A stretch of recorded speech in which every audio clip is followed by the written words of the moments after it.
as we turn to the issue of China's economic expansion across Africa. China's now Africa's third largest business partner, hot on the heels of France at #2 in the United States, which remains in the top spot. We're joined now via Democracy Now! Video stream by Swiss journalist Serge Michel.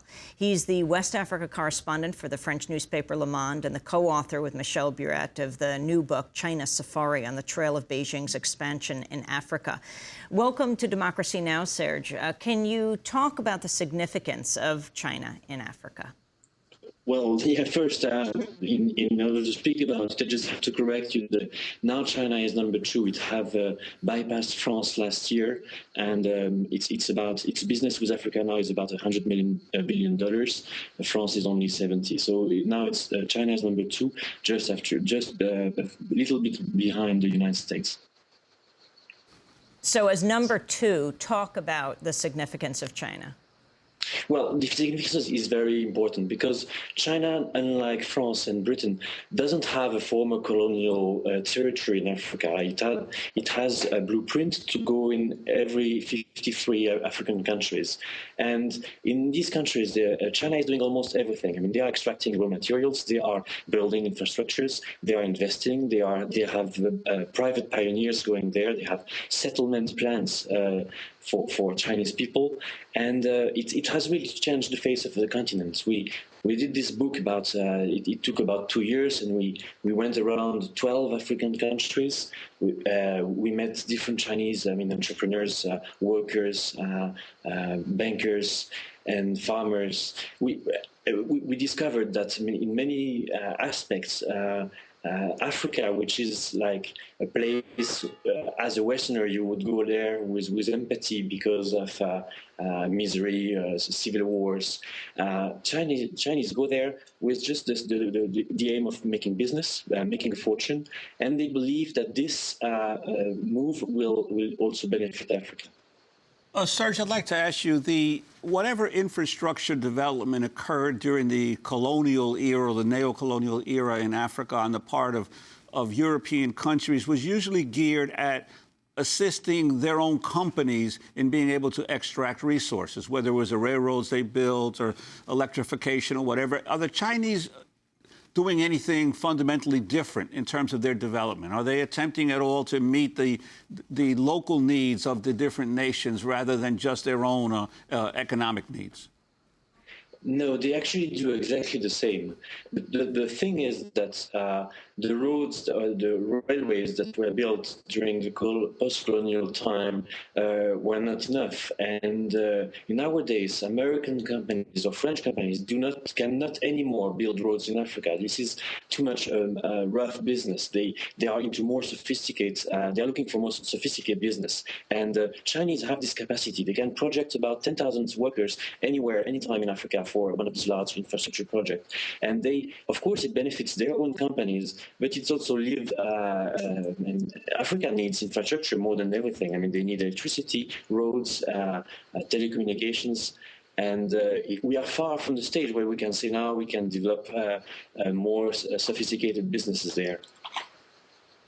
Serge Michel, you've spent a lot of time traveling through Africa and now looking at China's expansion in Africa. And you tell a very interesting story about Osama bin Laden in the Sudan and the project that China took over when he left to go to Afghanistan. Can you describe that as an example of China's presence in Africa?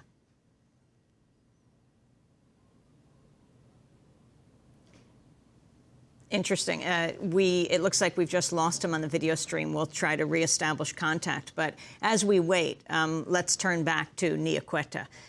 Can you talk about the significance of China's expansion going from #3 behind France and the United States to #2 in Africa? I think it's a story of a glass partially full. The fact that China is bringing significant technical expertise in building infrastructure is a good thing. The fact that they are bringing funding and investment in Africa is welcome because Africa has such big developmental needs and we need all the investment we can get. However, In fact, I think there are grave dangers associated with China's presence in Africa. And frankly, I think that one of the biggest positive factors in Africa is civil society. But I do worry that African civil society is too sanguine about the presence of China. I worry about China's presence because I look at what China does in its own country, from the abuse of human rights, from pollution and exploitation of the environment, from taking people's land and even their property in cities like Beijing for the Olympics. China is not a does not have a democratic government, and it's in its zeal to develop fast, it abuses human rights. And Africa needs both democracy and protection of human rights as well as development. Africa's history is full of foreigners coming into Africa, saying that they are coming to help Africa and abusing Africa. This has been happening for over 500 years. The slavery was such an episode. Then you got colonialism. Then you got neocolonialism.